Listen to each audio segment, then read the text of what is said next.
د پاکستان علماو ستاسو صرف یو مدرسې پاتې دي.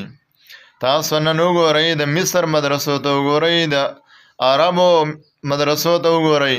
د هغې نه چې کله مدرسې د حکومت تحویل ته لاړې، د هغې دا انجام شو. نو تاسو ته هم دا و چې ګوره د مدرسو دپاره رایو شئ، مدرسې د حکومت په تحویل کې مه ورکوئ، او که دا هم به کله ورکړلې نو یاد ساتئ ګوره په دې مدرسو به بیا به چې کوم دی په دې باندې پرنسپل په ځای باندې هغه چې کوم دی ریټایر فوجي کینی ریټایر فوجي په دې باندې کینی. نو لحاظه په دې کې بدله هر څه به بدلئ، ستاسو به اختیار نه وي. نو لحاظه د دې لپاره ټول علما اواز وکړئ چې موږ مدرسو د رجسټر چې کم حکومتي کم ارادې دي ګوره دا مدرسو ته ښې نه دي.